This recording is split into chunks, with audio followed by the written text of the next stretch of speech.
EQ.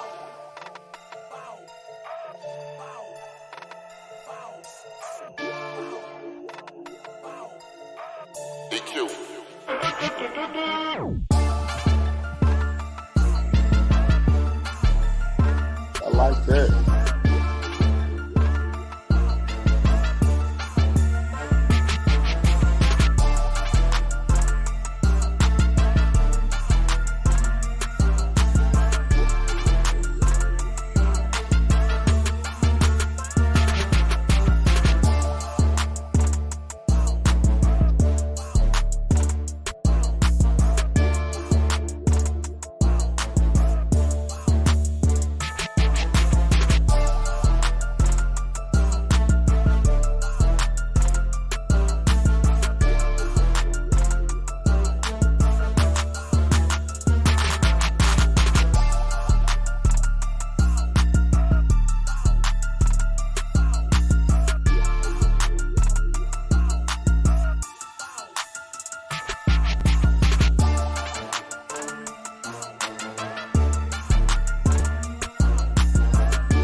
Just because you got money don't make you real, and it definitely don't make you a boss.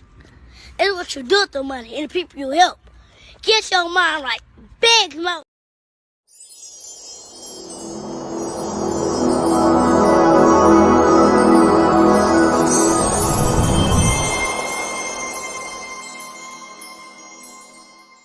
I'm gonna go ahead and give everybody like a definition of hanking. In Dayton, people selling drugs, they called it hanking. If a nigga was selling a lot of dope, they like, what I'm saying, I'm hanking. Yeah. So what I did it took and put a positive spin to it, So I took the word hanking and I made it stand for when you can supply the demand and consistently turn a profit. This is a certified hood classic.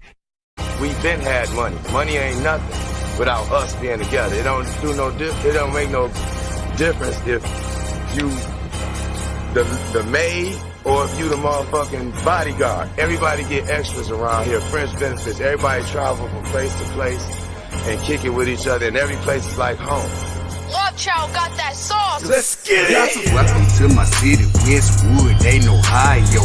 Midwest players and hustlers, check the bio. They call me hanking for a reason. If I said it, then I done it. I supply what they demand and make a profit from it. I'm in love with the game. Run, Hopper, Norris, Cole. Ohio player self-made. Jam City, we on gold. M-double-G, yeah, money go getters. Real niggas bout that life. Niggas can't up with us. They call me hanking for a reason. If I said it, then I done it. I supply what they demand and make a profit from it. They call me hanking for a reason. If I said it, then I done it. I supply what they demand and make a profit from it. Salute to all the hustle, Jay, Charlie, Bugs, and Round, Keith, Denny, Bert, Earl, the D-boys in the alleys, Chino and Lil J, J, Mac and Carleon, Skane, Key and Diamond Cut, DBM, you know we own. I used to cook the D, I did corn, shoot the 3, when he played for the Heats, then I flooded the streets. Hustle gang, that's my squad, that's my motherfucking team, just might be your worst nightmare or sell you a dream.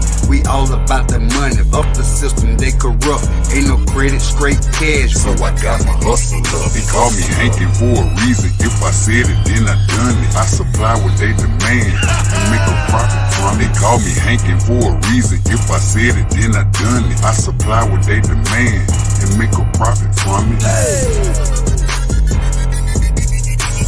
Matter of fact, after you leave here, you end up getting your teeth on something and coming up with something better. You know what I'm saying? Like a new car, new house, maybe the kids get to go to school, private school, paid for, courtesy of the mom. You know what I'm saying? We pay. You know, that's simple. A lot of niggas don't like to spend their money. We love to spend our money. You can't take none of this shit with us. None. Ain't no armored trucks pulling up at no funeral. Simple. My boy Hankin TV, that's my dog. He gonna be on the channel real soon. I think tomorrow, man. Y'all make sure y'all go subscribe to Hankin TV, man. You feel what I'm saying? That's my boy. He put dope content over there.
Man, I was doing all that talking, and y'all couldn't even hear me.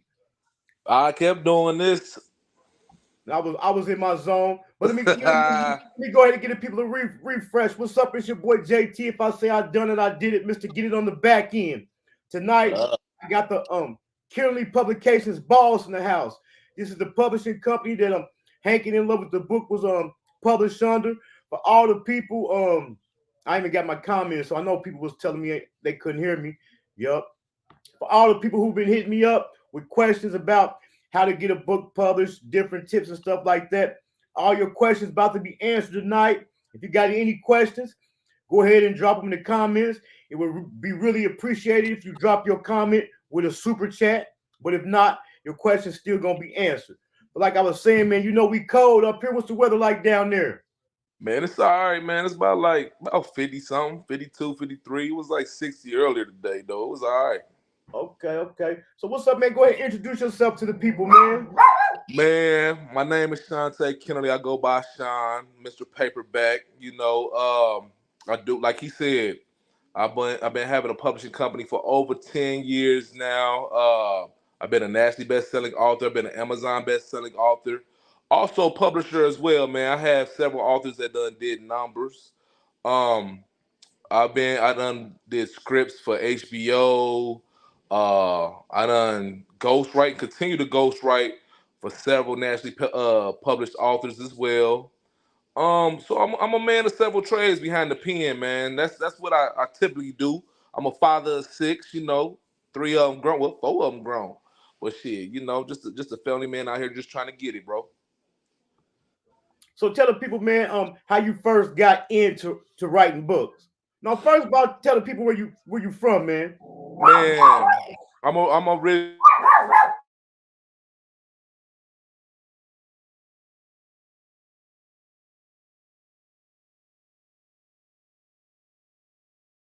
Man, I don't know what's up with StreamYard, man. StreamYard been tripping lately, man.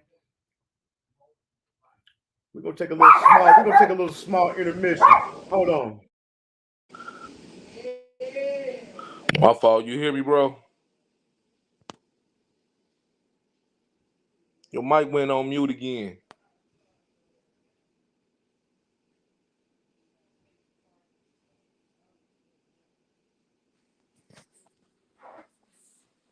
Okay, go ahead. Yeah. I'm originally from Dayton. He must be getting phone calls. I can't hear you. I can't hear you.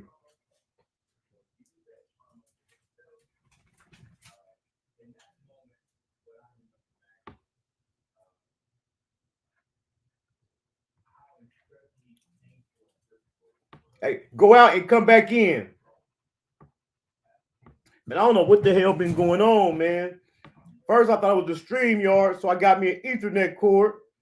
If y'all missed my first interview I did earlier today, Make sure y'all slide through and check that out. Like I was saying, my last few interviews, if y'all been here, they have been freezing up. So I got me an Ethernet cord. My first interview, everything went cool today. And then right before me and him was supposed to come on, it got to acting up. I don't know what, man. I don't know what, man, what's going on. They messing up my perfection. Like I was telling everybody, man, if y'all, okay, here we go. Man, I got people that's still behind the wall, bro, that be still hitting me up. That's my fault. Okay, that's cool. That's cool. So like we were saying, man, tell the people how you got in. First of all, man, tell people how it was growing up in Dayton, man. Man, I grew up. My grandma still live in the View. You know what I'm saying? So if you ever, well, I know you do, but if you remember the '80s, how the View was, man, my whole vision of what I was seeing every day going to school. I went to school at Jefferson from kindergarten to like third grade. Then I went to Hickorydale, which is over like in the Greenwich Village neighborhood. Then I went to Fairview, and then I went to Colonel White. So as you know, them all hood schools. Well, man, during that time, like my first person I seen smoke rocks, you know what I'm saying, was my auntie. First person I seen prostitute was my auntie. It was some apartments down the way, like Grand Superior by Broadway. I forgot what they was called. But yeah, that's where I first seen my auntie, like going towards Palmer's Dunbar. It's called Summit Square, you know. But that was the first time I seen my auntie prostitute. You know what I'm saying? So Summit Court, you mean Summit Courts? Summit Court, yeah.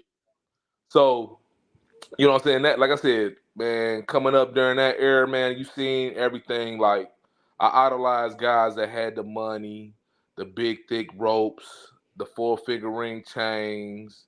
And then, you know, early 90s when people ran with the D's, Dayton's for those that don't know. That intrigued me, man. So soon as I jumped in high school, bro, I was like selling bud, like just to make a way. You feel me? Like right. I'm a Section 8 baby, not knocking. My mama hated when I tell her put her beans out there, but you know what I'm saying. I'm a Section 8 baby. You feel me? Like I remember the days we used to stand downtown, standing in the cold to get welfare, get food stamp books. You know what I'm saying? That's a true life story. And then I remember the days when I was living on 2nd Street, right before you get the ruts now, when somebody used to break in our house and steal the food stamps. What? So you know, yeah, bro, like it was real. Like my mama was just a regular old single mom, but she had to carry a pistol. Like after about the second, third time we got hit, she had to carry a pistol. So yeah, she'd just walk over to where Sharks at. It used to be a currency exchange back in the day. Right, yup. So she used to go over there, you know what I'm saying, cash or welfare check, whatever, you know. Man, somebody, we'd go out, go to Stumps, because Stumps, I'm not Stumps, but Metro. Metro on Western. Yeah, we used to go to Metros. We'll walk over there to Metros. By the time we get home, we lit. Right. So it's crazy, man. Like I said, back then and now it's different. When I come home to the city, I ain't gonna lie, man. I love my city to death, and I appreciate, man. I done watched your show several times, but I never did watch the intro like I watched it today. Man, you give so much love to the city, to people in the state. Man, I seen it all with Ron Harper, Daquan Norris, you know what I'm saying, old school D-boys, RIP to them too. I mean, but you got to big up yourself too, because you know what I'm saying, you a living legend yourself, man. Your book is dope for those that ain't never got it. And I ain't saying that to sell it, but people need to get it just because it's a learning experience. But it do represent the city and the surrounding areas in itself. But even if you in Milwaukee, LA, whatever, if you an inner city youth or older man, you can relate. You get what I'm saying? But back to the topic, man. You know, I rep the city as well. Every book I write, I rep the city. Everywhere I go, I rep the city. Even how I still dress. You know what I'm saying? People could tell, like, oh yeah, you ain't from here. You know what I mean? But man, so it's like when I like you were saying, back to the question, man, coming up like during those times, the 80s and 90s, bro, it was really tough out there. You know what I'm saying? People was getting smoked for starter jackets. Yeah, they was. You know shit was crazy, man. So it's like now, like they be playing with the guns and shit a lot. But shit, if you didn't have fists and wasn't ready to shoot something, yeah, you wasn't talking that tough guy shit they be doing on social media and shit now. That shit wasn't a flu back then. When we was coming up, when we was coming up, it wasn't easy to be a street nigga as it is now. You know what I'm saying? Yeah. You had to earn your stripes to be a street nigga. These days, all nigga got to do is get a gun, sag their pants, and throw in a backpack, and they're a street nigga. You know what I'm saying? Yeah, and look, truth be told, and this is where I do give my mom Duke's credit. Truth be told, I had good grades all the way up until I got to high school. You know what I'm saying? I had perfect attendance, all that shit. I love school. Cause again, I came from nothing. So going to school, I had free food. Right. I'm keeping it a buck. I had free food. You know what I'm saying? And then my grandma, she was security guard at Great State Green. So sometimes she'd come give us the hot trays. Remember when they used to have the aluminum foil and all that shit? Yeah. Man, we thought it was Thanksgiving when we used to get the free donuts, and then when they had the sausage biscuits in the bag, man, we thought we was doing something. So I went to school every day. That's where the women was at. That's where I could have made some money at. It really wasn't nothing out there in the street for me at that time, even until like my junior year in high school was really when I started messing up and being in the streets like that. But I didn't really like on the hard drug side. I didn't jump off the porch till later on in life, for real. Like it was always around me, like I said before, but it wasn't like I was forced to do that shit. Like I did that shit to have extra money. My mama couldn't afford J's and shit, so I had to go get my shit myself. My very first day of high school, bro, I had on some bullshit. I think I had on like some all black Reebok Classics and a motherfucking BJ Armstrong jersey. Man, everybody else coming fresh, but I'm thinking I'm fresh. Right. Man, shit. So from that point on, I was like, oh yeah, I gotta get out here. I gotta get out here. But I didn't really get into like getting weight and stuff like that. I was like 21, 22. I was working at a plant for GM, and I got hit by a forklift. Long story short, my baby mom was pregnant with my third child.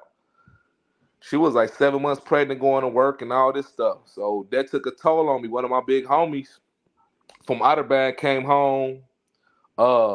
He just did 9 or 10. He came home like, man, you do all this hustling with the weed. I remember you doing this and that. He was like, man, you need to get on the soft side and the hard side. Like, come on down to Kentucky. So, you know what I'm saying? I always been in the mix on the bang, you know, selling little 20s and shit like here and there, whatever. But man, Kentucky really, really showed me a whole new life in the game, though, for real. Not, you know what I'm saying? It's a good and a bad thing, though, because it all led up to me to be a writer. To answer your second part question, I know you're gonna ask me, but that's just you asked me the growing up part. That's that part. Right. And see, and how you talked about going to Kentucky, and like I was telling them, when I tell my story, I tell people, you know what I'm saying?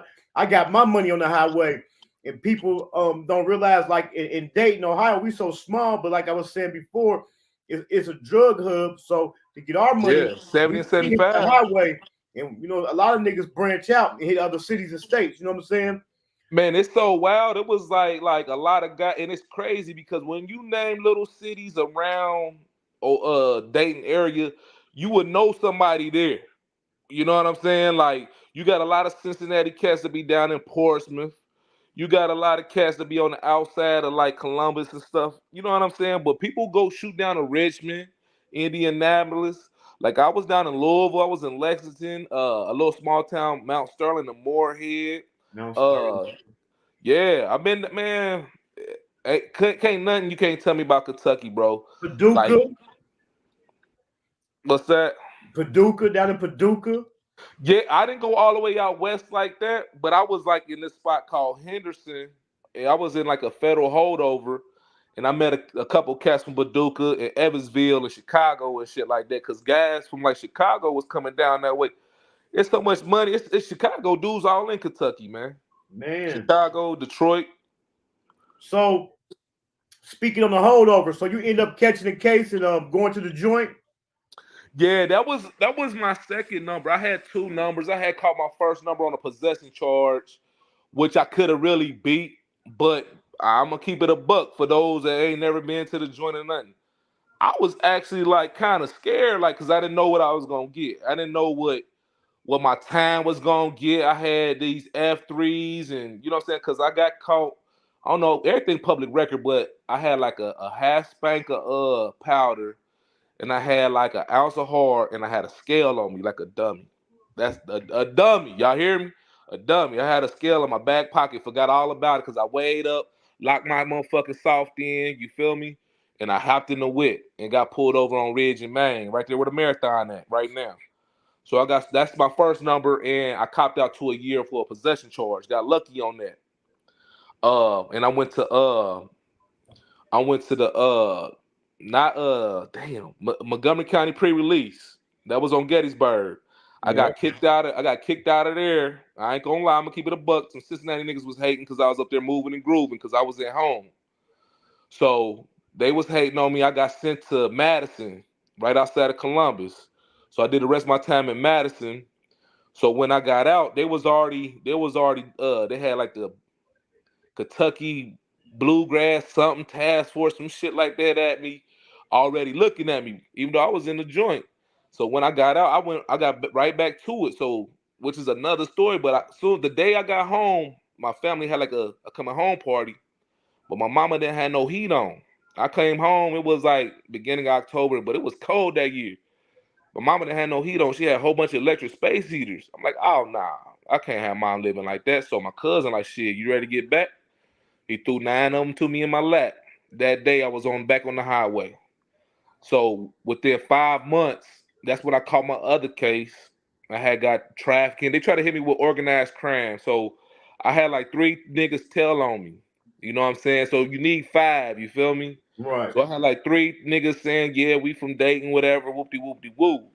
So when I went there to go see the judge like, and I was trying to beat the case for about a year. I was sitting in that county, even though I could have bonded out.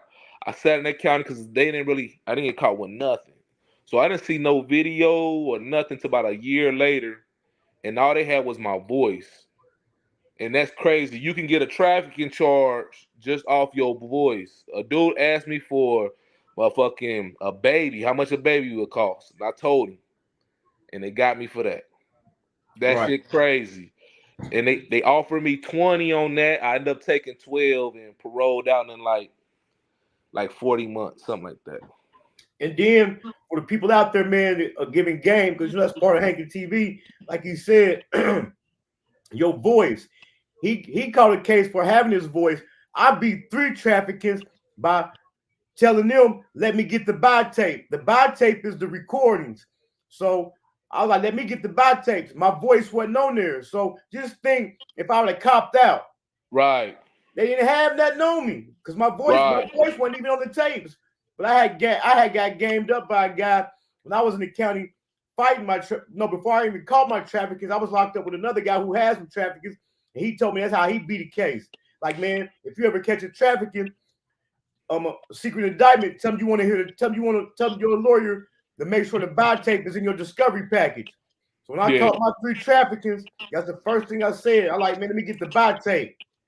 So I had a public defender. So the public defender, you know, he working with the state. Yeah. So he gonna try to play me like you know what I'm talking about.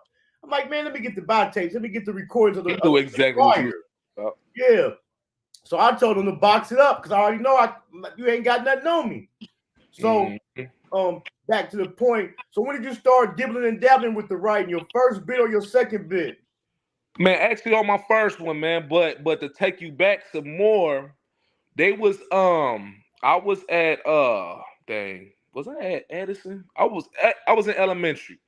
And Nancy Reagan, that's Ronald Reagan's wife, she the one who came up with the just say no shit, right, y'all?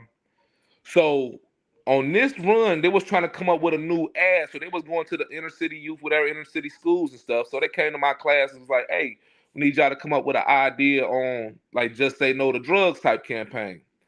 So I came up with a little slogan. And like I said, where I lived at, man, I seen roaches and stuff like that every day. My cartoon was so crazy, it was about roaches. Like, don't be a bug doing drugs.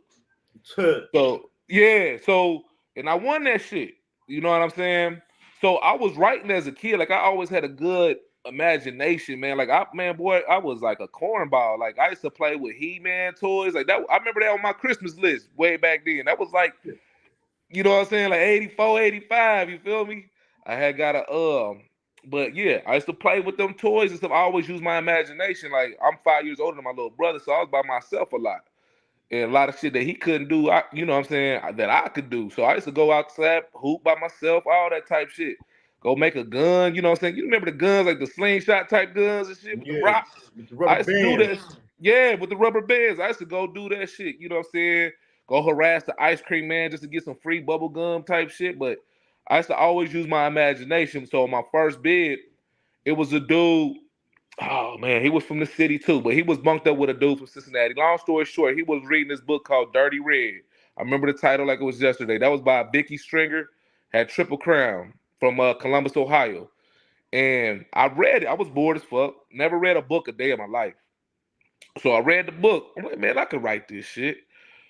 So I'm just studying. He had more and more books. He had this nice little beard, like 12, 13 years. So I'm reading. His name Toon. He's from the city.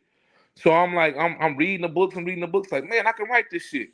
So long story short, while I'm doing my time, my girlfriend at the time, I ended up writing her a little freaky little letter. My homeboy read it. He was like, man, I need you to write this shit to my girl. So I write that shit to his girl. Like, bro, you gotta pay me though. He paid Right. me, whatever. She write back some freaky stuff. You know what I'm saying? He wasn't ready for it. So he just like, bruh, I gotta pay you again to keep it going. So I did that, but in the meantime, I'm writing my own story. So I'm passing around my story, and this is like a camp. So I'm in Banneker. I don't know if anybody ever been out there, but I'm in Banneker. This shit going to the medium and going across the fence, all type of shit, going to London and there, and people mailing it back to me and all types of shit. I'm like, and see, London got two parts too. They got a camp. You know what I'm saying? They got the big house. You feel me? So I'm like, I don't know where my shit going, but it's touching hands from niggas from Columbus, Toledo, everywhere till I get my shit back. So that's when I first started writing. That was my first book, Escaping Lord of the Game. And at the same time, I had to do the math on how many pages I was mailing my sister. And I mailed my whole book home. I mailed my whole book home. So as soon as I got home, all I had to do was put it in motion. And then like my second book, I wrote The Streets Call Me Treasure. Actually, it was called Treasure at first. But I wrote The Streets Call Me Treasure, Bird Flu. I wrote like 4 books during the other bid though. So yeah, I was staying focused. Like that's something you gotta. I look at it as I'm beating them. Like some people be like, man, I'm gonna sleep half the day. They thinking they gonna kill half their time. I'm writing half the day. That's how I'm feeling. So yeah. So, like you say, so when you came home, you said all you had to do was put it in motion. So what steps did you take to put it in motion? So this being a knucklehead, so I took all the money I still had on my book. So when you jump out, you know, to get your little change in the Ohio state. So the little bit of change I had, I didn't have an image. I didn't know nothing about publishing. So I did reach out to Vicky when I was in there, and I reached out to Carl Weber. I only had like 3 months to the dough. Carl basically, for real, at that time, my book was so poorly edited. He told me just holler at him when I come home because I was short. You know what I'm saying? Like, man, just get with me then. But when I got out, I started using my own imagination. Like, hey, hold on, man. I'm a hustler. Like, anyway, like, hold on. Let me just get the books made myself and I sell them myself. But I wasn't thinking about distribution, any of that. I'm just thinking, okay, in my city alone, right, I should make some loot. And it came to fruition. So I found me and my kid's mom, who I'm still with to this day.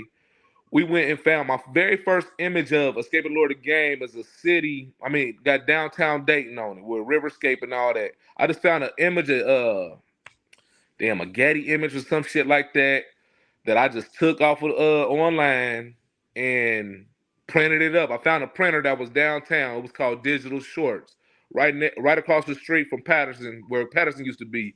But for the new kids, I think it's St. Clair. It's on right. St. Clair. So I went there and dude charged and busted me. I didn't know that to this day though. He charged me $5 a book. You know what I'm saying? But me, I was thinking, well, I'm gonna sell them for 10 and double up anyway. And if you know a hustle, at least if you double up, at least you win it. Right. So I'm thinking, okay. So I did a book signing. A few months later, But I did a book signing on 3rd Street. I forgot what the place was called, but it's by my homeboy Jesse Remix Patterson. He in Columbus, Ohio now got a club. But it was a nice spot, sold out.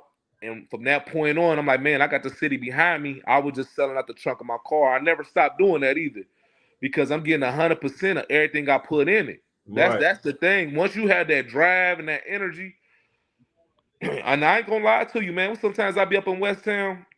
My son at the time, he was probably like maybe 6 months old.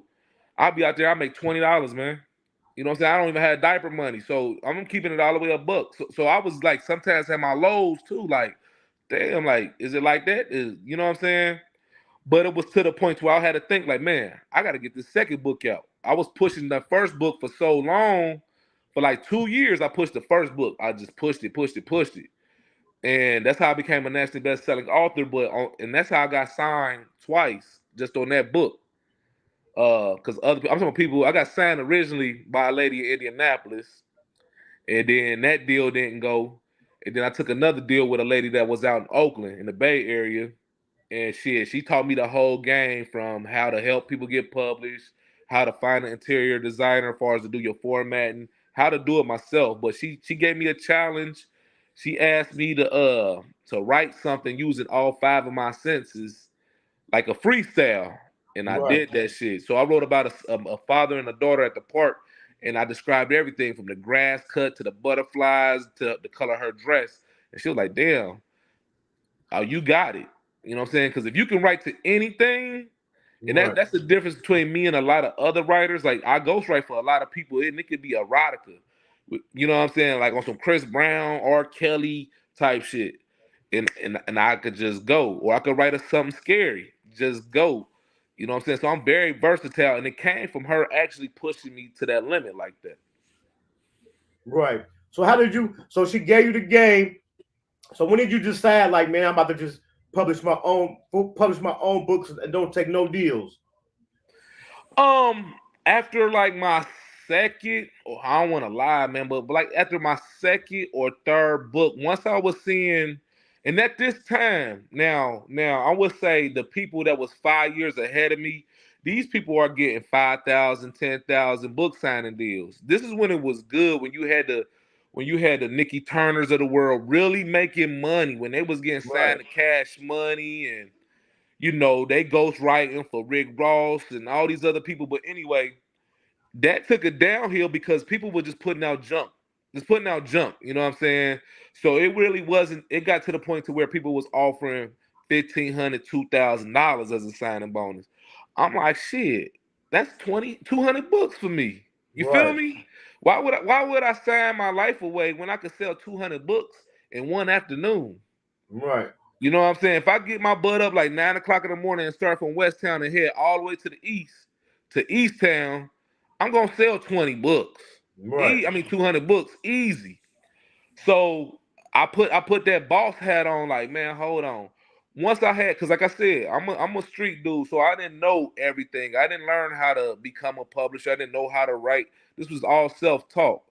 So again, I ain't gonna discredit her. She did teach me how to make moving pieces work for me. So how to outsource things that I couldn't do myself until I learned how to do it myself. So I will give Aisha, her name is Aisha Butler. I will give her the credit for that. Like finding editors, finding people to do flyers, billboards, all that. Besides Vistaprint, I like to spend money with people that look like me. I mean, no knock to whatever which you do, but not saying you, JT, but people out there. You know what I'm saying? No knock to that, but I like to spend money with people that look like me. You know what I'm saying?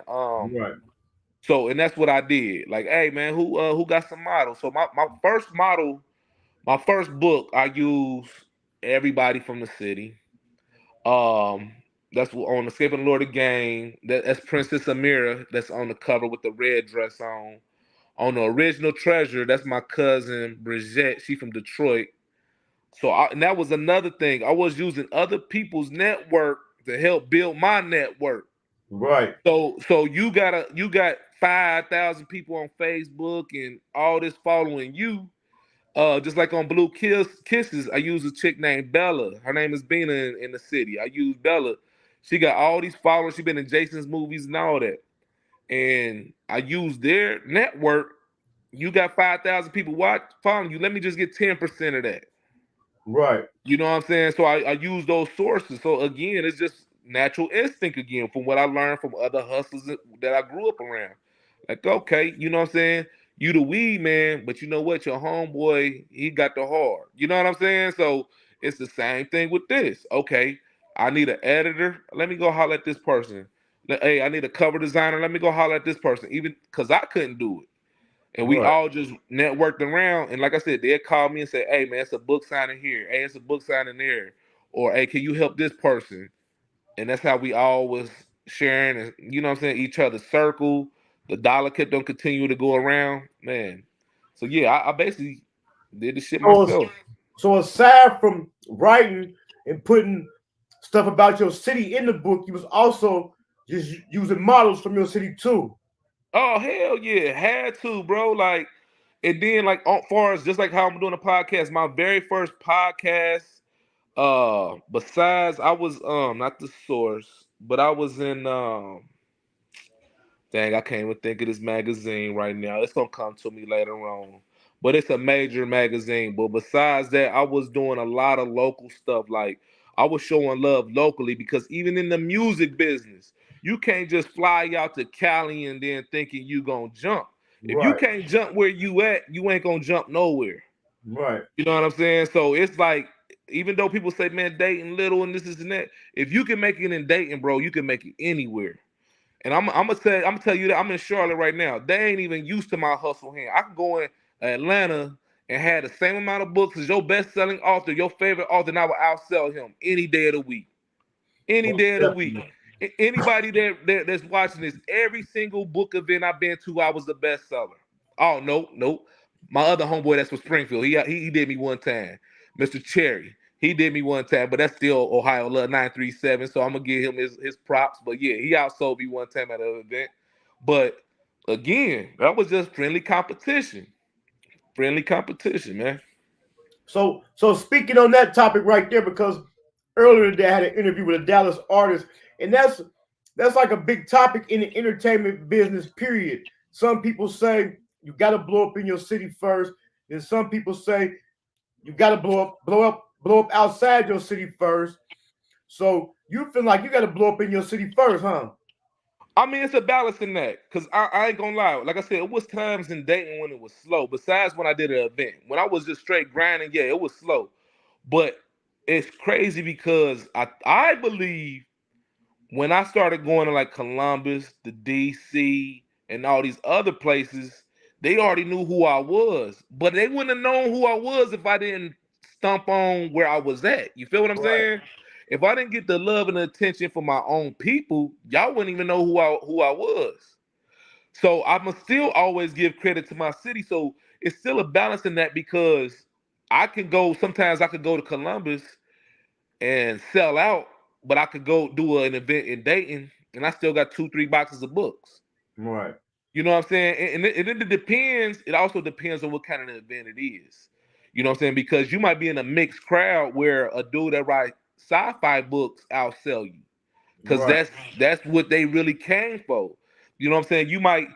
I might do a book event in Detroit, and Christian Keys, he got his book out there. You know what I'm saying? He an author and he an actor. But Christian Keys got his book going on, or I could be here in Charlotte and Anthony Hamilton doing a book signing. Of course, everybody from Charlotte gonna fuck with Anthony Hamilton. You feel what I'm saying? So I might only sell 20, 30 books, but that's 20, 30 more people I didn't touch before. Right. You know what I'm saying? So I always look at a negative as a positive, and I'm always putting out my information. I'm always putting out information. If I don't even have, and sometimes I get caught slipping with business cards and stuff like that because we're in a digital world. But I won't have promotional items. I sell myself. Hey, check out this book. Even when they don't want to buy the book, I force them into buying the book. It's Right. people down here in the South that tell me they don't even read and they keep it real. Like they be like, hey mama, hey, tell this man I can't read. I'm like, bro, check this book out. It's gonna change your life. You know what I'm saying? So it's not necessarily I'm putting a gun to their head, but bro, support me, and you'll understand why I'm pushing this book like that. Right. For the people in the comments and for the people catching the replay, y'all better go ahead and get your pen and paper ready, I get a lot of people hitting me up, man, asking me about different stuff about how to write a book and stuff like that. By you being an author and a publisher, man, what's the most common question you get from people trying to write a book? 2 questions: how do I start, and how do they break out of they writer slump, or whatever you want to call it? Those are 2 key questions. Like, how do I start? Where do I begin? I tell people first, man, just to write. It might sound simple and cliche, but just write. It's something for everybody. You got the world's ugliest dude can go get a baddie right now. Right. It's somebody for everybody. It's a big fat grizzly bear. You go get somebody that look better than J-Lo right now, and vice versa. It's something for everybody. So you might be writing, you know what I'm saying? You can have tattoos on your face and they think you about to write an urban book and you got a children's book in your hand. You know what I'm saying? So it's something for everybody. And don't sleep on the children authors, because that's where it's at. You gonna buy something for a kid before you buy something for yourself. You can't tell me you can't take your nephew, niece, grandson, granddaughter, son to Walmart and you ain't coming out of there buying them something. Right. I don't care if you got food stamps, you're gonna buy them that cereal they wanted, some Pop-Tarts, whatever.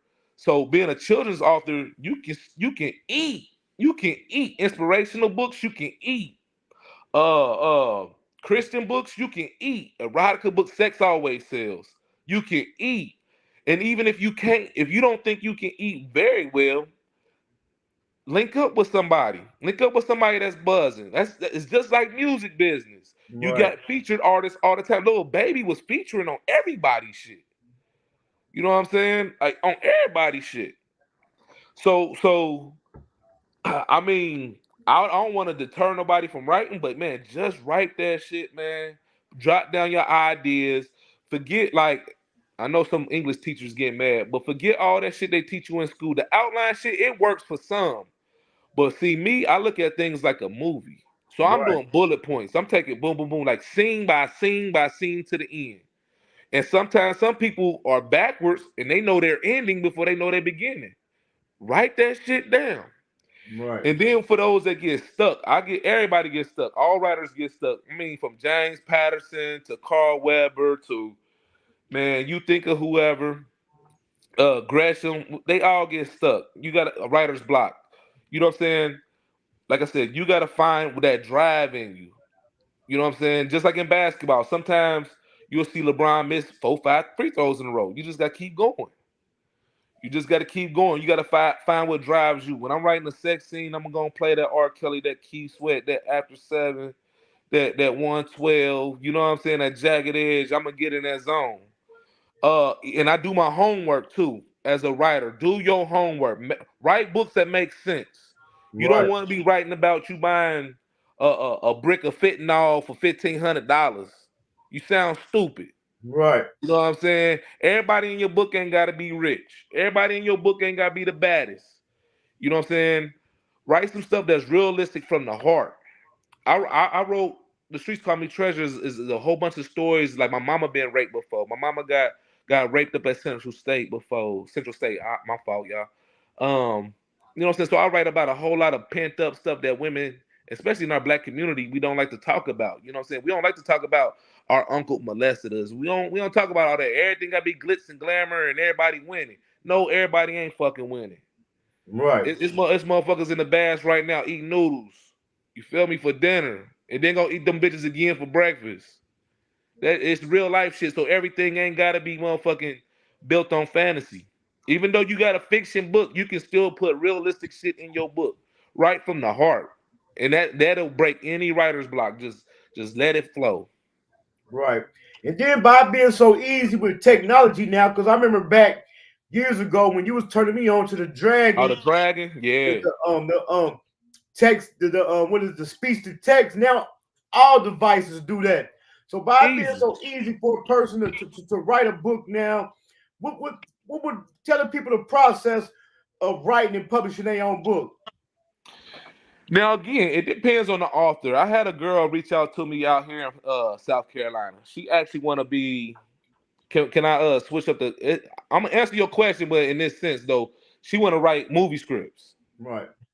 So she asking me how to pitch her stuff and all that, and that's kind of different from a book.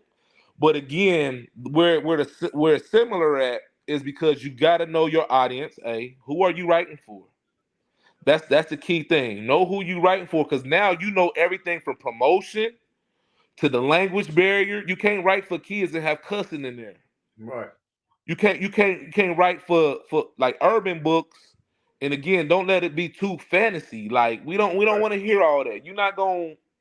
Even with TV shows, when it just make you like, man, nah, that shit fake as hell. You know what I'm saying? Make you like, you know what I'm saying? Like, make you feel weird because that's not realistic. Like, you know what I'm saying? Like, a dude don't die, done took 12 bullets and shit. You know what I'm saying? Like, and he back in the next scene.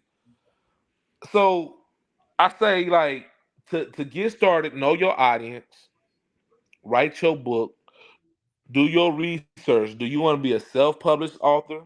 Do you want to sign to an independent? Do you want to sign to a mid-major? Do you want to sign to a major?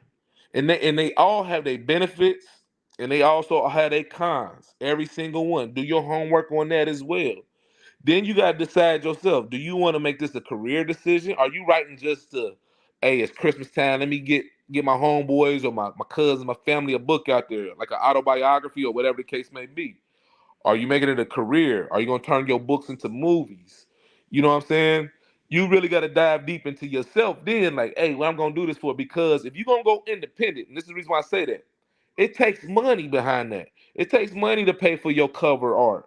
It takes money for you to get your book edited. It takes money for your book to get formatted.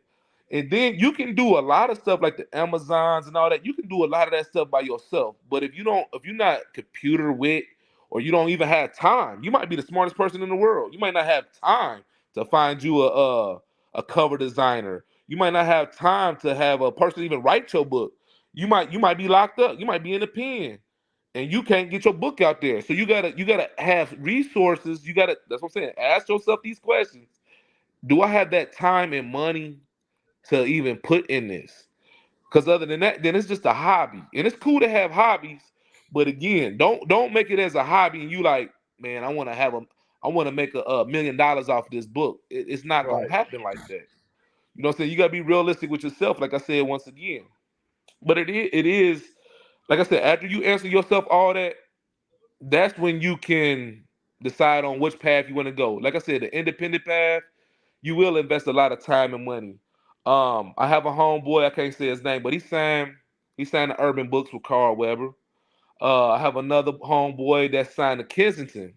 Kensington is kind of partners with they the distribution company for Urban Books. I'm gonna just use them for one.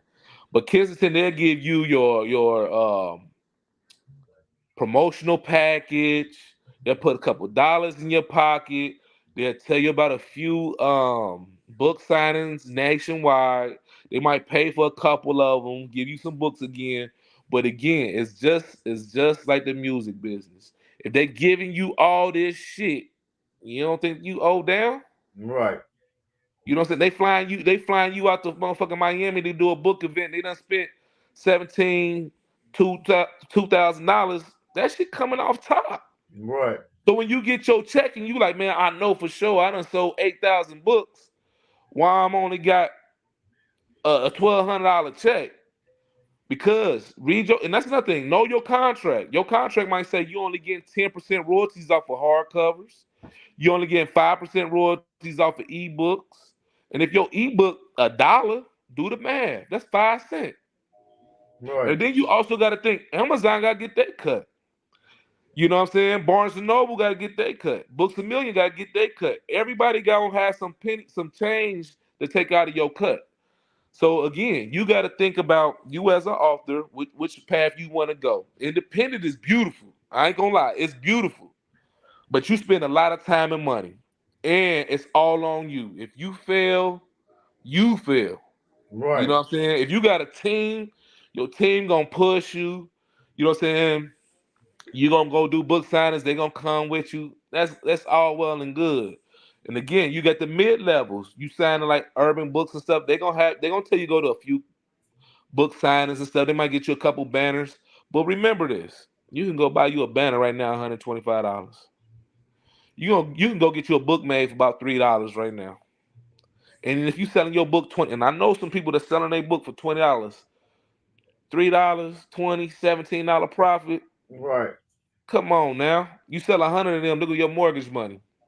Just 100 books. When people hit me up, that's the first thing I tell them. The first thing I tell them, like, listen, it's gonna be time consuming and it ain't gonna happen overnight. Nah, it definitely ain't gonna happen overnight. And like I said, I was in at the time where I was at, I was kind of blessed. I was blessed because people was really on the urban book tip, you know what I'm saying? And they was looking for something out there. So I was everywhere. I'm talking about everywhere. Atlanta. I'm just pulling up. I'm going to if you know any place like Northwest Plaza, I'm pulling up, bro. I'm parking open the hood and I'm pushing them. Like they don't know me from shit. I'm pushing them. You know what I'm saying? And I'm shooting out my deals. You got to be quick with the tongue too. And then people, in anything, you could be selling Girl Scout cookies. People ain't buying the material. They buying because of you.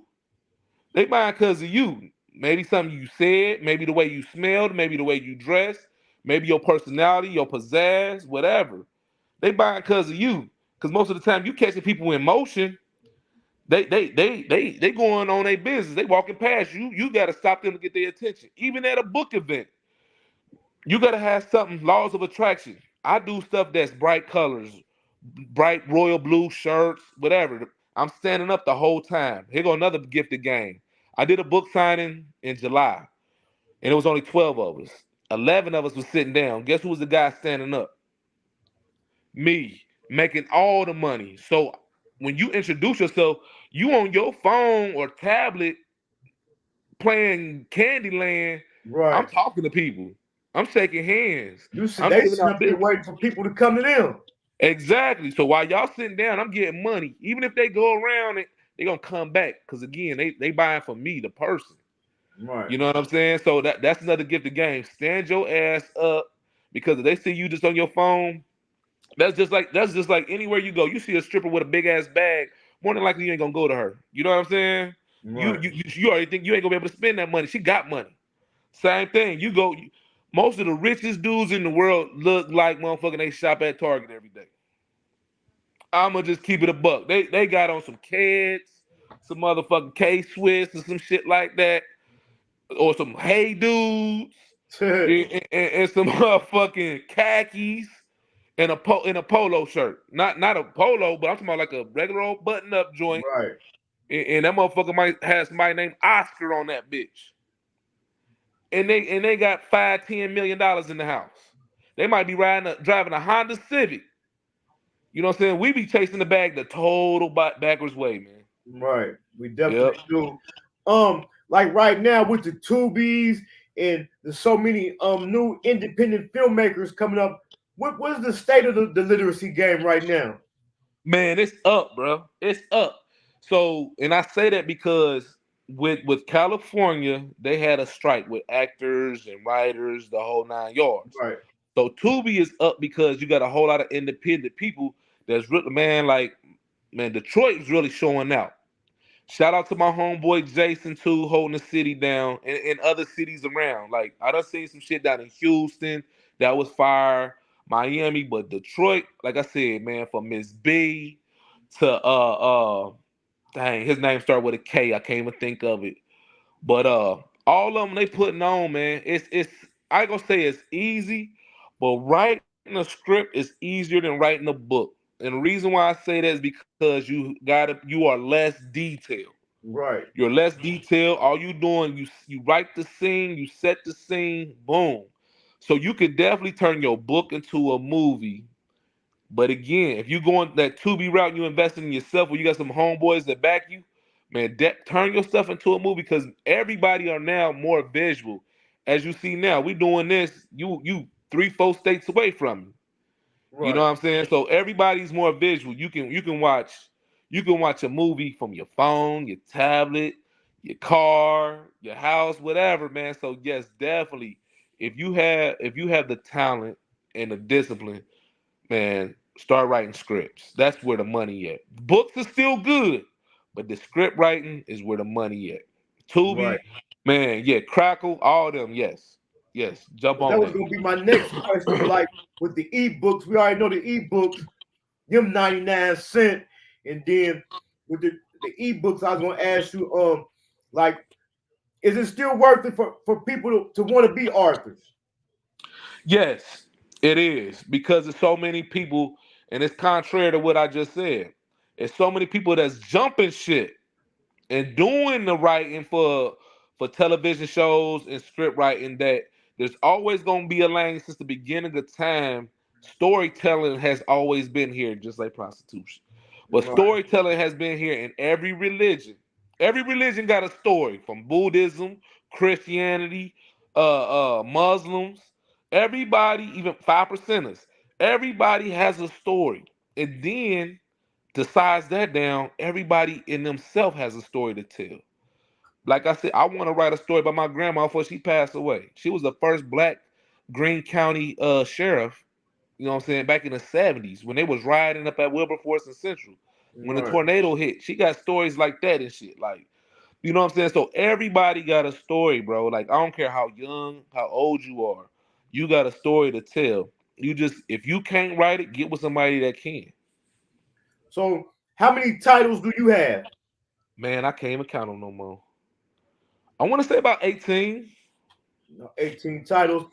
And how many authors do you have currently now under your publishing company? 6. 6. My peak, I was at 17 authors at one point in time. And that was cool. That was cool. I didn't even want to grow that big, man. I actually like being small. I actually like just helping people, to be honest with you.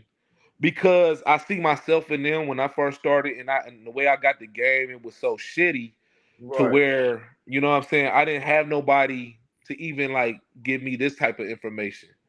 You know what I'm saying? It was like a get down and lay down, like, oh shit, I need to sign with Triple Crown or Urban Books and that magazine was Don Diva magazine.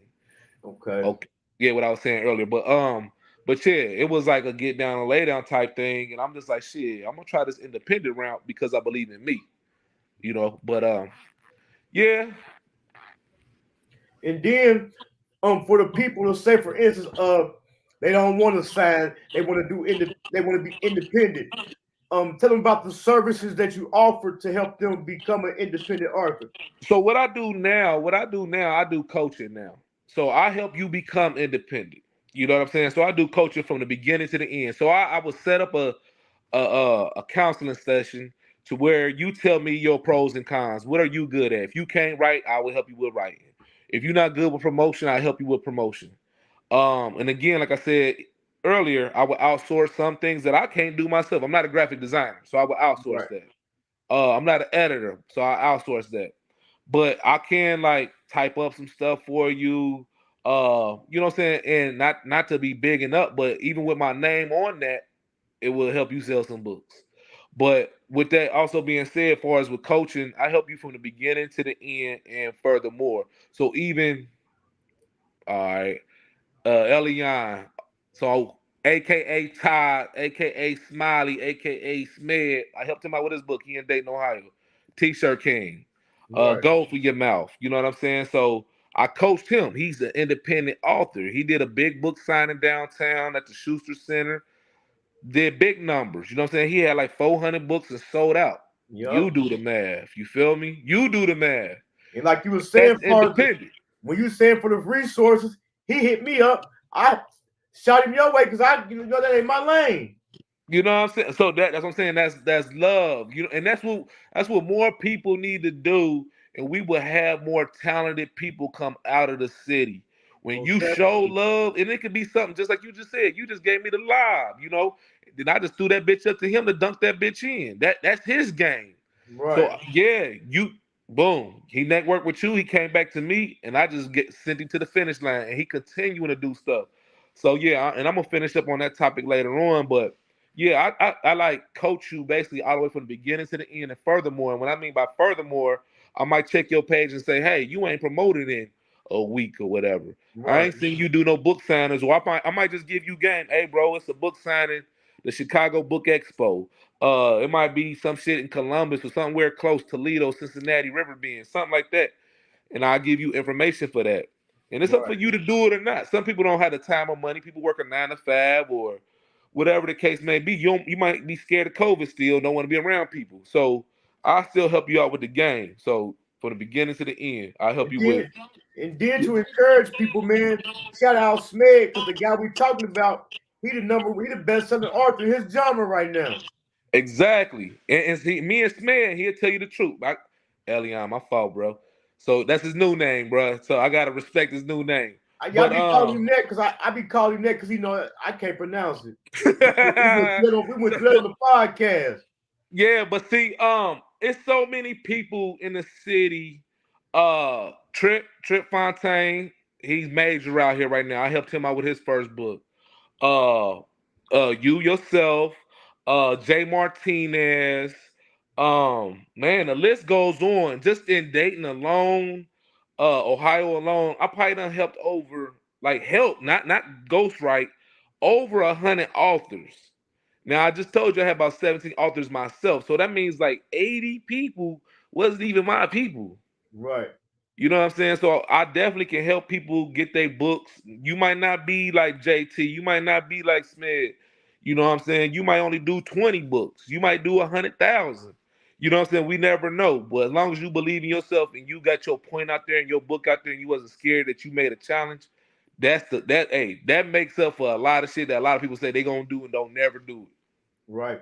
And then for the people out there who don't want to go the route of self-publishing, so they want to be published by Kenerly Publications, how do they go about that?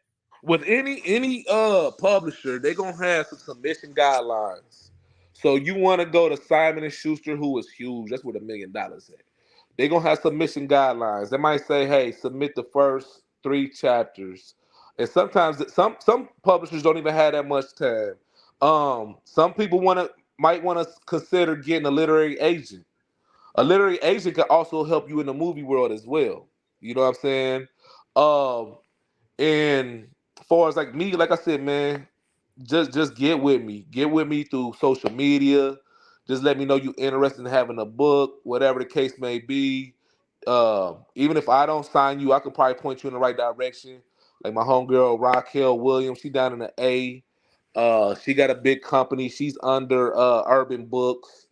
Shoot, my homeboy Sean Sinclair, he doing movies and stuff, but he's under Kensington.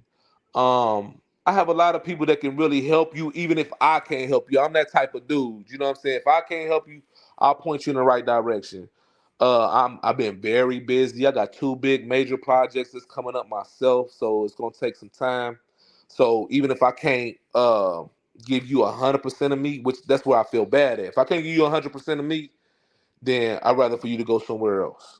That's what I'd rather catch somebody when I can give you that 100% time. It might be for 60 days, it might be 90 days.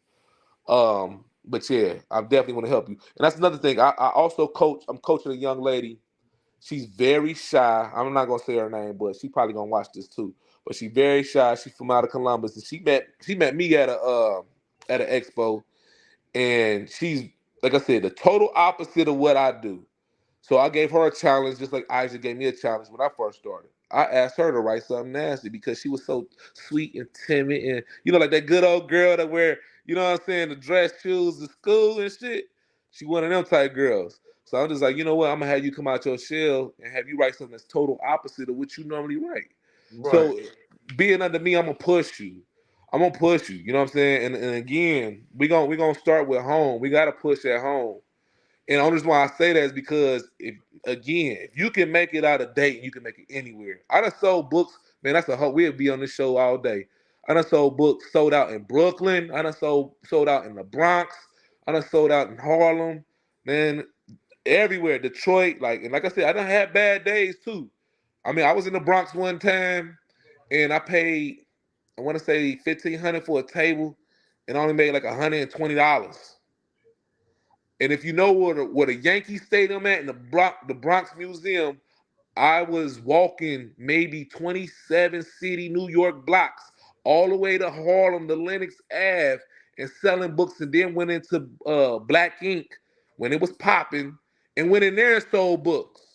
When I be in Charlotte, I would go in Walmart, true story and sell books in Walmart. So don't tell me you can't hustle. Because if I Right. can pull that shit off, you can pull that shit off. I'm 6'2", almost 300. They see me. And then for the people out there that's thinking about writing a book or working on a book and ain't got it quite finished yet, to you as a publisher and an author yourself, let's kind of make them aware of what's the most frustrating part of it. Yeah, just like you said, just it's probably finding the time to write. You know what I'm saying? Finding the time. So the thing is, like when you was taught, even in school or when you was studying for a test, find a place. It could be loud, it could be quiet. Find a place where you most happiest at, where you can get focused, regain your energy. I don't care if you gotta pray, meditate, whatever, listen to some music, whatever that can get you focused.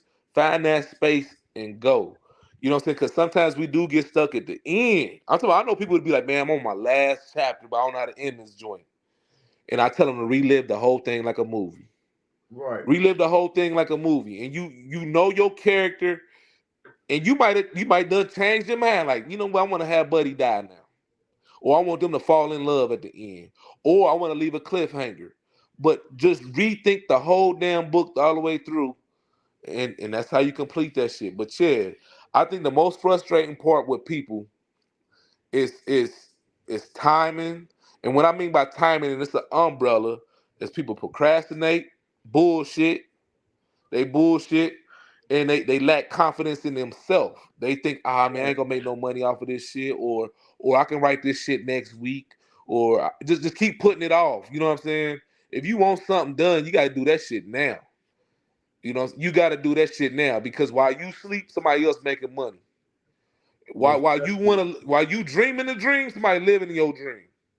Right. So go make that shit happen. You know what I'm saying? So I say time is like the worst thing that's against you, to be honest, because while you could have had a whole nother damn book out there. You know what I'm saying? Or And working on then for something the else. people who say they got their book done, they already got their manuscript done, and then they try to complete the full process.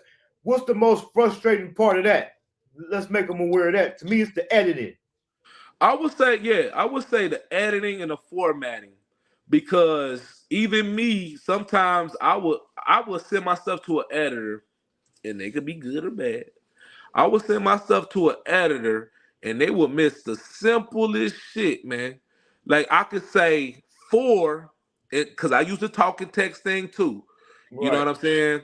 And it's crazy as it sounds. Sometimes I do my best writing when I'm on the highway, so I'm always talking and texting. But I could say for FOUR, and they'll spell it for, and it could be somebody, I ain't gonna say it gotta be my best readers, but it could be somebody that probably only bought one book from me, will leave a comment or a review like, "Hey man, this book was poorly edited," and it kills me. It kills me. And it probably be on the first damn page. Like, Right. damn, how the fuck I done missed this? I done proofread it. I done sent it to like 2 or 3 people to proofread it. I done sent it to 2 editors, and every like 5, 6 eyes done missed this. So to get over that is just to keep on. It's no book gonna be perfect. People can say the Bible, but you can see some messed up stuff in everything. But ain't no book gonna be perfect, but make it as perfect as possible for yourself, you know what I'm saying, before you even send it to an editor. So basically they just looking over your shit. You don't want that. It's just like school again. You don't want that all that red ink all over your pages when you was in elementary or whatever. Same thing with an editor. The more time they spend with your stuff, the more money you're gonna get taken out of your pocket for us editing. And time is money. If they spending 3 months to edit your book and you wanted your book out in February, you might as well kiss that shit goodbye. Right. You know what I'm saying? So yeah, the editing, but also formatting. You have to, especially as independent people and mid-level, we in competition with the people that's up top. Because at the end of the day, I don't care if you black, white, Chinese, whatever. People gonna be like, man, why would I spend $15 on this guy's book when I can go get a James Patterson or whoever, or a Kiki Swenson or whoever book before him, when I believe this book is edited perfectly. I love the cover. This is in the third. So you in competition with those people that's making hundreds of thousands of dollars. You in competition with those publishing companies that's sitting on hundreds of millions of dollars. So you got to come correct. Like your cover, you got to also, and I learned this the hard way too. I used to put guns, drugs, all that stuff on my cover. My latest cover is bricks, and I do have like a little anthill cocaine on there. But the way it looks like a movie cover. And that's Right. what I get from everybody. So have a cover that you're not ashamed of. When I be at book signing, sometimes I gotta flip down some of my book covers because I see a little kid walking by. You get what I'm saying? So it's if you have something that somebody can look and still understand what that book is about, then you got something. So if they see it, like I can see JT's cover and say, "Oh yeah, that's about Dayton." Off top. I mean, even though he got Dayton on there, I know it's about Dayton. Off top. So like my book got bricks on there. I don't got no kilos and stuff like that. I just got a little anthill cocaine. But it's clean. You know Right. what I'm saying? It's really simple and to the point. So and like I said, back in the day, we used to, even if you look at Tubi covers, this is why I do knock Tubi on some of they covers. You got a million people on these covers, man.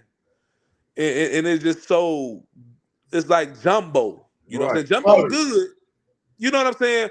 But the more clean, if when you look at covers like Boomerang and shit like that, it's to the point, it's clear, and anybody, if you lay it out on a doctor's table, nobody will be offended. Right. So And yeah, that's the answer to that. And when it comes to the cover, I'm also gonna give the people some game too because I ran into that problem. You want to keep your covers clean too because you got to realize a lot of your readers gonna come from prison, and the cover of that book will stop Can't that get in book from getting into a prison. Just like Hankin, I got drugs on the cover, so some prisons it can't get into, so I'm missing money. So the cover game, I think that's a good game for people. I'm trying to think of all the questions that people be hitting me up about. But I made that mistake too. Like I had my homeboy, you know him too. I didn't know you know him though. His name's Chaos Low. So he was in the state pen, and I did his first book. And I'm listening to him. This is my homie. I'm listening to him, but I know who he is. He a Crip. So I'm just like, man, cuz like, let's just do your cover. Cause he in his book, he got some real rated R gangster shit, like Right. real shit he lived. You feel me? And I'm just like, we don't want to put that on the cover because they're gonna exit out because of who you are anyway. Right. So I made a mistake by putting a blue flag on there. And I didn't even think like Cuz is trying to have these books shipped to him as well. They Right. immediately banned that mug. But see, the thing is, you can go to Hair Gold, you can go to all the hair spots and get any bandana you want. Right. But because it's him, and then he had the old English letters, they ain't stupid. You get what I'm saying? Especially when you're trying to send books to the penitentiary. Right. So yeah, like I said, during the beginning of this video, I had like 4 of my dudes try to hit me up for the pen just now. I had to send them all a message or whatever, but yeah, so yeah, that's you gotta have a cover. Like I said, you gotta know your audience again.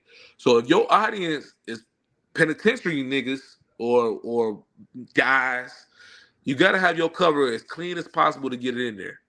You know what I'm saying? They not gonna read every single page in your book. That's not happening. But just to get some insight, homie, he was talking about beating up COs and all that in there. So they can sanction stuff like that, but it depends on the mailroom that day. You know what I'm saying? So some of them went through, some of them didn't go through. So you know what I'm saying? Also be careful, be careful your cover, but a lot of your graphic material that you put in there because they might flag it, man. Then you hit for all the penitentiary systems. Right. And then for the people out there that's not familiar with your books or Kenerly Publications, what's some books you suggest they go check out? Man, ladies, go check out The Streets Call Me Treasure.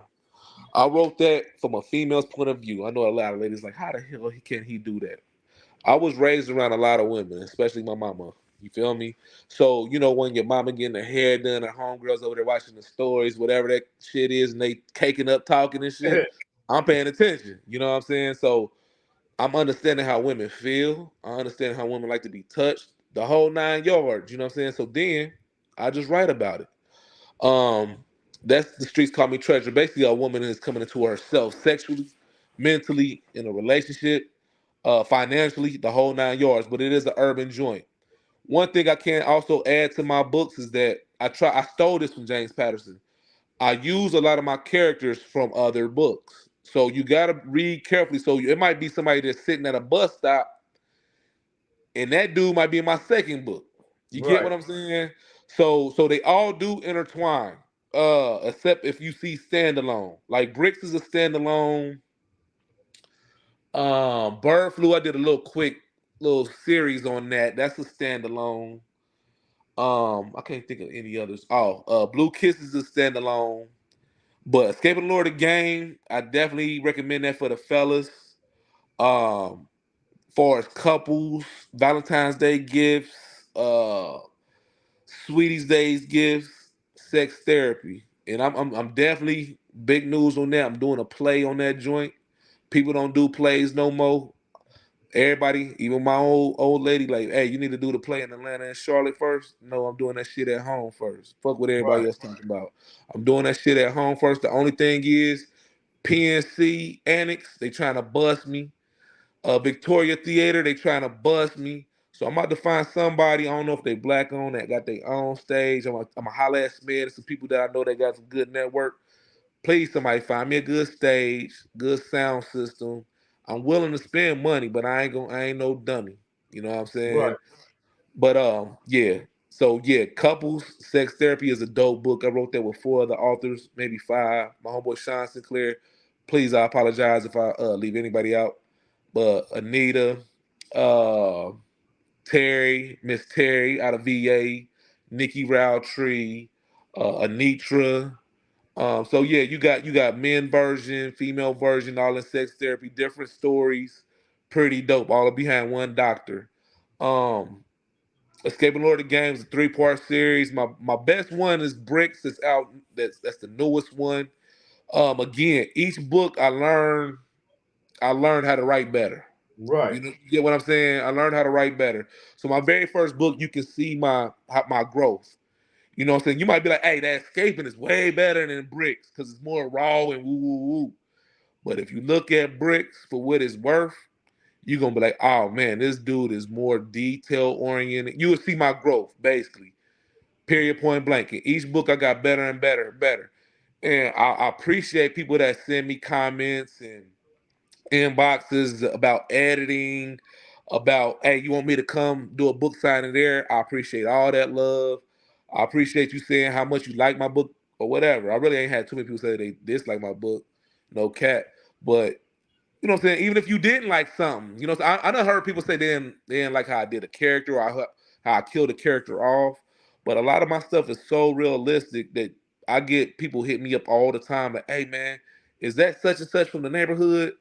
Shit like that. You know what I'm saying? Like where I grew up, like I said, I know Tony and Ty Hill, you know, like Dwayne, my homeboy Big Dre, who he just called me today, Andre Burns, you know, like a whole bunch of homies from the city, from Cincinnati all the way, you know what I'm saying? So, you know what I'm saying? Like I said, the shit's realistic. I lived the life, so it's easy for me to write. The only thing that's really hard for me to write is children's books. Right. It's crazy. It's so, even though it sounds like it's so easy, because some of these be like 2 sentence pages, it's just I don't know how to do it.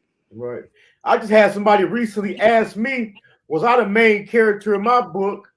And it kind of like although I'm not the main character, but it kind of made me feel good that the person looked at me as being the main character. You know what I'm saying? Yes, and see another thing that I'm gonna give you your props on, and I'll tell you this in your face and behind your back. You very descriptive as well. I do like that about you. You very descriptive. Like when I don't know who read your book or didn't read your book, but you give me the coach days. You get what I'm saying? I seen it Right. perfectly. Like, oh man, I see how y'all grew, you know what I'm saying, to who y'all was and whatnot. You very descriptive, and that's what a lot of people are missing in their writing. Everything is so rushed nowadays. And again, you don't have to be too detailed. Like I don't need to know the dude got a pinstripe suit on, but you can describe him as dressing elegant, or instead of saying, yeah, she got a fat ass and big titties, You know what I'm saying? You Right. could say, man, I see the print from the back. You feel me? Like niggas that know what you're talking about. You know what I'm saying? You can describe certain things like you don't have to say dick. Like get in your dictionary, get in your thesaurus. You don't gotta say dick. You can say shaft, manhood, certain Right. things like that. And that makes you a better writer as well, people. Like get in the dictionary a little bit or read somebody else's book. Do some research. Like, hey, not saying you want to be like that person, but even like I said, back to sports. LeBron looked up to Jordan. Kobe looked up to Jordan. You can have somebody that you looked up to and still be in competition with them on a Right. good side. You know what I'm saying? I would not. I wouldn't care if JT sold 100,000 books and I sold one. I salute him. That's my homie. I'm glad he winning. Because if he Right. win, I'm winning. Period, point blank. When Sman called me and said, bro, I sold out, I was happy. He'll tell you, bro, when's the next one? Let's get it. You know what I'm saying? So, yes, definitely get into, like I said, get into who you are, and you will develop your characters so much easier. All that stuff, man. Writing is a blast, bro. I'm gonna just say that writing is fun because listen to what I'm saying. People pay you for your thoughts. Right. People give you money, even these movies. People pay you for your thoughts, bro. You ain't had a sweat. People play sports and stuff. Yeah, those are games. I get it, but you got to work out. This is that. People are actually paying you for your imagination. That shit crazy. And then for the people that want to get your books or other books under Kenerly Publications, where can they find them at? Man, they can find them at any. So soon as you search Kenerly Presents or Kenerly Publications or my full name, Shaunta Kenerly, Shaunta Kenerly, oh yes, on the screen, it will pop up. Everybody, books will pop up.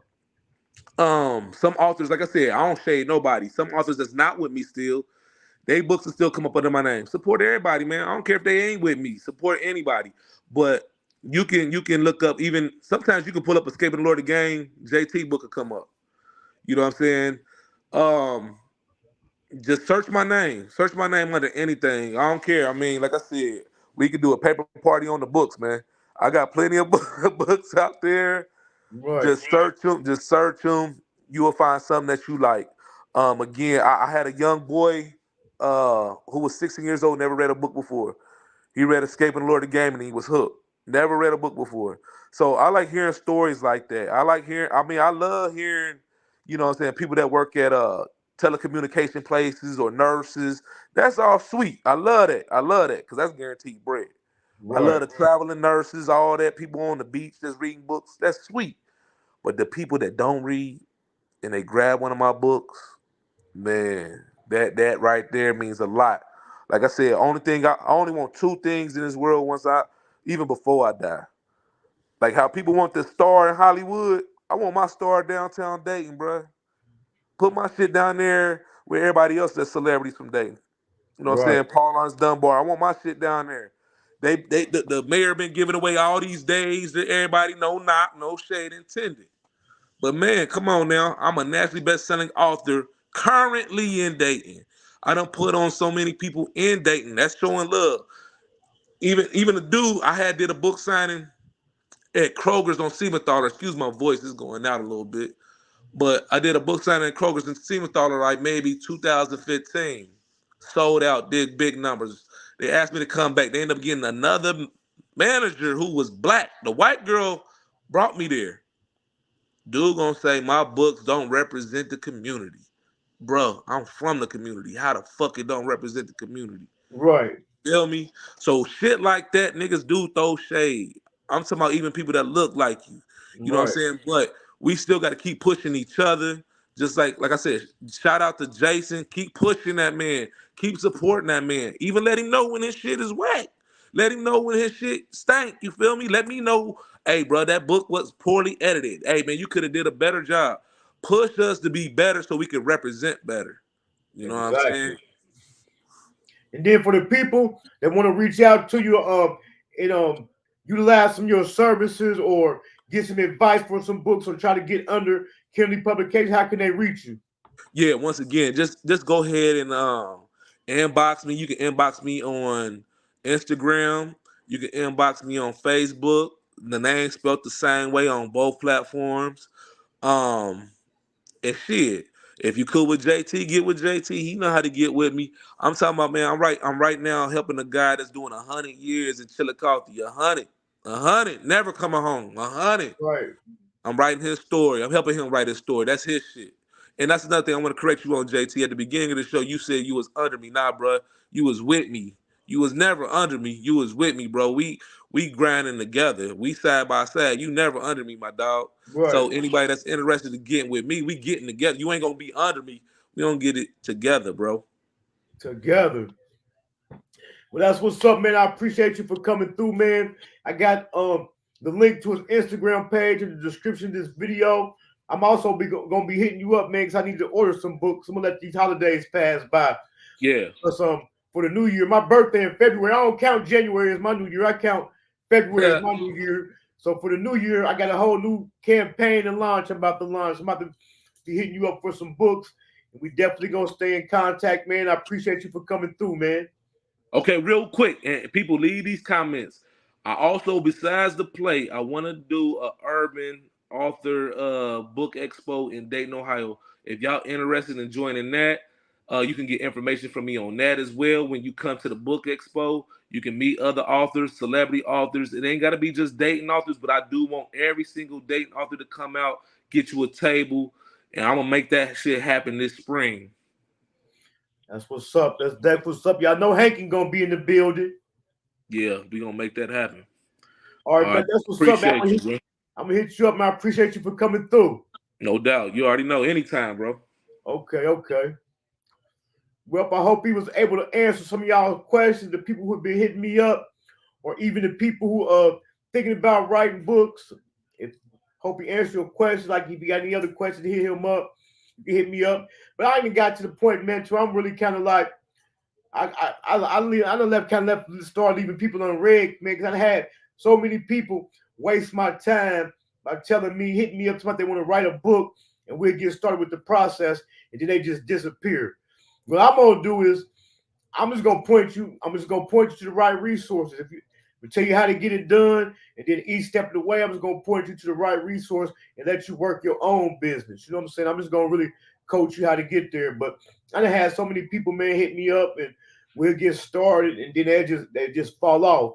But as he was saying, man, writing books, man, is still lucrative, and the lane is starting to become open more for authors by people switching over to film and movies. So that's good. Because for a minute, being an author was kind of hard, because he was having new authors pop up every day, like rappers, like the independent rappers.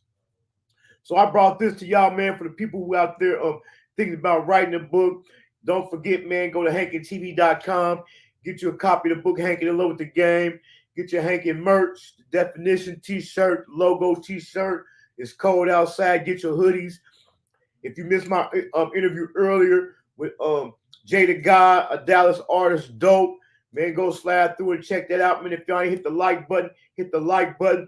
Also, when I be interviewing these artists, man, if y'all can, it'd be cool for y'all to hit the super chat, hit the Cash app, because when I interview these artists, when I play their videos, helping them, I can't monetize my video. You know what I'm saying? So that'd be greatly appreciated. But we're gonna keep pushing. Like I keep telling y'all, we got some dope for the new year. We got some dope interviews coming up. Hankin TV is definitely starting to move. We got some like I said earlier, everybody come on my show, they big, but we got some bigger names and bigger people coming on. It's just a process, man. You gotta crawl before you can walk.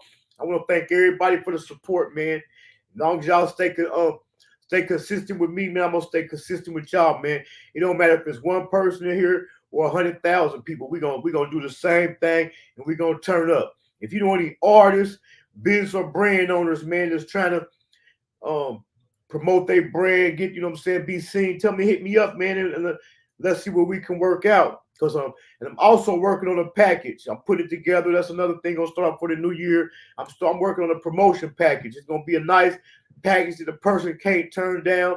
I'm gonna price it a reasonable price for $150. It's gonna come with an interview, and it's gonna come with like a week worth of promotion 2 times a day on all social media platforms. I'm starting to get cold with this TikTok. If you've been watching my Instagram stories, I'm starting to get better with my Instagram stories. And then aside from that, no matter if it take me all day, once a person come to Hankin TV, man, they family forever. I'm still promoting people and sharing people's stuff that was on the show 8-9 months ago. So it's definitely a good networking platform, man. Like I said, I could have been jumped into the mess or the bullshit or talk about the gossip and blew up. But man, this Hankin TV, man, we here for the long run. You know, a lot of people you would ask them like, man, what is you doing YouTube for? You can't monetize your content. That content gonna play out. Man, with Hankin TV, y'all, we here for the long run. And even if I don't blow, which I am, if you blow, I win. You know what I'm saying? I'm all about helping somebody else. Like I say, if they get the door open, I'm coming in right behind them. I finally got a wide angle lens for my camera, so we definitely about to have some dope. I keep telling y'all, man, just be patient. It's coming. And the thing about it, I'm a perfectionist. I like my stuff right. That's why this computer, it ain't the computer. It got to be StreamYard. Keep freezing up. It's messing up my content. So start being prepared, man, for uploaded videos. I do my videos live so that people make it easier for the people to interact. But a lot of interviews, I'm going to start just pre-recording them and uploading them. Plus, the ones that I can monetize, I can get paid a little bit more for upload versus a live. But the reason I do the live interviews, man, is like I said, for the interaction, to give people in the comments time to ask questions and stuff like that. But I'm still gonna be doing live interviews, but I'm also gonna be doing some uploads. I'm about to get out in the community. I got some dope artists, some dope business and some dope brand and business owners. They want to do in-person interviews. They didn't hit me up like, man, I want to do mine in person. I already secured a dope location. It's just all about me getting there and getting to them. And just like he said, when I work with somebody, I like to be completely dedicated to that project. I'm doing everything by myself, so I'm kind of all over the place right now.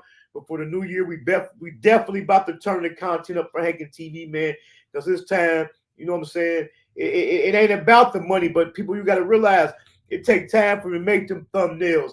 It takes time for me to post on all those social media platforms.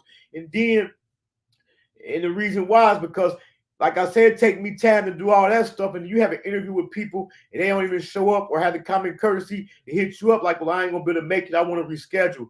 I done ran into a few of them. So them hours I put into that was even though we didn't do the interview, hours of work I put in before that was wasted. You know what I'm saying? So although it ain't about money, time is money. I still got to get something for my time, man. So I'm about to start bringing y'all doper content. I'm about to start doing promotions. That's why I've been telling everybody. That's why I've been stressing. It's free, because it's gonna come a time when I'm gonna start charging. You know what I'm saying? Because like I told people when I first started, I had to pay people to drop my link in their chat. I had to pay people to shout my channel out. I had to pay people to talk about my book. But here I am. I'm providing the service for free, and people ain't even utilizing it. And it's a shame that Hankin TV started off as a platform to support my city, Dayton, Ohio, because we got some dope talent and some dope artists down here. And I was like, man, I feel like if they had a little push or something to help them get out there, they'd blow. And it's a shame that there's people in other cities and states taking more advantage of it than the people in my own city. I done blew up and not toot my horn, but I'm famous in other cities and not even my own city. I did this for my city. You know what I'm saying? I create this platform for them. That's why I got the book cover behind me. But we all a family. It don't matter where y'all from, man. We all get it together, man. And like I said, man, go back. I'm keeping all my videos uploaded where you can go back and watch them. Out of all them interviews I done did, it might not be today, it might not be tomorrow, but some of them people, they gonna blow, man. And people are gonna be able to go back and look like, damn, I remember back then on Hankin TV. You know, like I said, coming up for this month of January, I'm already halfway booked up. We got some dope interviews coming up. I don't really want to tell too soon who they are because I done ran into your promoted interview and then somebody will run and get it before you. Although we're going to ask different questions and stuff, you know what I'm saying? But I just learned how to kind of keep my cards played to my chest. You know what I'm saying? Ain't nothing about being selfish. We can work together. It just be the pettiness for me, because that's basically what it be. But as y'all know, I don't get caught up in the drama, in the bull crap, although sometimes I can go there if somebody piss me off, because it is somebody who I've been thinking about months thinking about hitting that live button on them. But we ain't even gonna bring that type of energy over here, man. We all about positivity. Like I was saying earlier, man, I'm trying to be the next Gillian Wallow, the next Drink Champs or something like that. I'm trying to do something with my platform. And I already understand that you got to crawl before you can walk, and you definitely got to pay your dues, and I'm paying my dues, man, because every day, the more interviews I do, the more people I have hitting me up, and it's starting to get bigger and bigger. So I appreciate the support, man. I appreciate everybody supporting. Hit the like button. And if you don't watch the video, man, just slap through, hit the like button, just leave a comment. We definitely going up. Don't forget, on the flyer it say Wednesday, February the 7th. I'm gonna change it to Tuesday, February the 6th. We're doing a Hankin TV birthday celebration. I keep forgetting to tell my guests during the interview to pop up, so I'm gonna have to DM them. I want all my past guests to pop up. We also gonna have some more some subscribers, some people to be in the chat whose birthday fall in the first 2 weeks of February. They gonna pull up. I already got another content creator. He gonna come through and DJ, and I'll be playing his people's music who has been on the show. You know what I'm saying? So I think that's dope. We're providing content, and I'm also giving back to my past artists by playing their music on the show, which is more promotion. You know what I'm saying? They got a saying when they say good guys come in last, but I don't believe that. We definitely gonna make it, man. We pumping up. I appreciate Yo-Yo Swift, amazingly beautiful soul player. I appreciate the people who dropped through. Yo-Yo Swift, you hear everyone. I got something for you. I'm gonna have a special gift for you to show my appreciation. I want to shout out all my members. Also, yeah, get y'all memberships, man. Because I'm dead when I start my content uploading. I'm gonna have special content I'm uploading just for members only, man. And also what come along with the membership, you know, if you got any questions, even if you ain't a member, but members gonna get first dibs. You got any questions about anything, video editing, how to work StreamYard, how to do this, how to write a book, how to work Canvas, just hit me up, man. I'm willing to work with my people, man. I ain't gonna be stingy with no knowledge, man. You know what I'm saying? But I'm gonna treat people how they treat me, you know. But like I say, man, we definitely up, man. I appreciate everybody for riding with me, and we definitely on our way to the top. Tuesday, December the 28th. The 26th is on a Tuesday. That's the day after Christmas, so we ain't gonna do nothing. But that Thursday, 28th, we got a dope female artist coming out of Dayton, Ohio, named Glam Baddie. She also do hair, lashes, and eyebrows, all that girly stuff. So she gonna come in here, promote her music, promote her brand. We turning up. You know what I'm saying? We going up for the new year. Come through for the party. We gonna celebrate, man. And we gonna go out with the Hankin TV intro, man, the hottest intro on YouTube. And that beat that I be playing before the show, that's the beat that's gonna be for the intro for Tales from the Cell that I be doing on Tuesday afternoons. I'm just working on right now, finding me an artist to put me some lyrics to it. But that's the beat. I got the beat.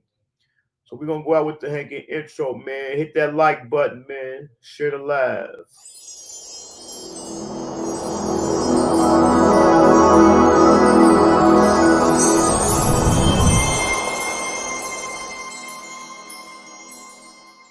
I'm gonna go ahead and give everybody like a definition of Hankin. In Dayton, you know, people selling drugs, they call it Hankin. You know, if a nigga was selling a lot of dope, they like, you know what I'm saying, I'm Hankin. Yeah. So what I did it took and put a positive spin to it, you know.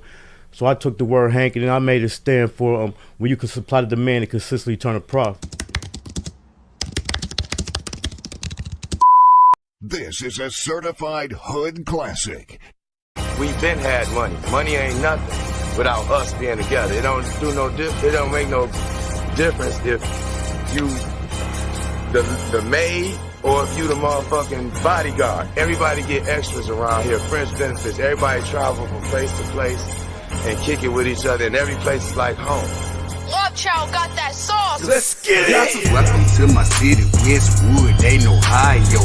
Midwest players and hustlers, check the bio. They call me Hankin for a reason. If I said it, then I done it. I supply what they demand. and make a profit from it. I'm in love with the game, run, Hopper, Norris, Cole. Ohio player self-made, Jam City, we on gold. M-double-G, yeah, money go getters. Real niggas bout that life, niggas can't up with They us. call me Hankin for a reason. If I said it, then I done it. I supply what they demand and make a profit from it. They call me Hankin for a reason. If I said it, then I done it. I supply what they demand and make a profit from it. Salute to all the us, Jay, Charlie, Bugs, and Round, Keith, Denny, Verb, the D-boys in the alleys, Chino and Lil J, Mac and Carleon, Skang, Key and Diamond Cut, DBM, you know we own. I used to cook the D, I did corn, shoot the 3, when he played for the Heats, then I flooded the streets. Hustle gang, that's my squad, that's my motherfucking team, just might be your worst nightmare, or sell you a dream. We all about the money, up the system, they corrupt, ain't no credit, straight cash, so I got my hustle up. They call me Hankin for a reason. If I said it, then I done it. I supply what they demand and make a profit from it. They call me Hankin for a reason. If I said it, then I done it. I supply what they demand and make a profit from it. Matter of fact, after you leave here, you end up getting your teeth on something and coming up with something better. You know what I'm saying? Like a new car, new house, maybe kids get to go to school, private school, paid for, courtesy of the mom. You know what I'm saying? We pay. You know, that's simple. A lot of niggas don't like to spend their money. We love to spend our money. You can't take none of this shit with us. None. Ain't no armored trucks pulling up at no funeral. Simple. My boy Hankin TV, that's my dog. He gonna be on the channel real soon. I think tomorrow, man. Y'all make sure y'all go subscribe to Hankin TV, man. You feel what I'm saying? That's my boy. He put dope content over there.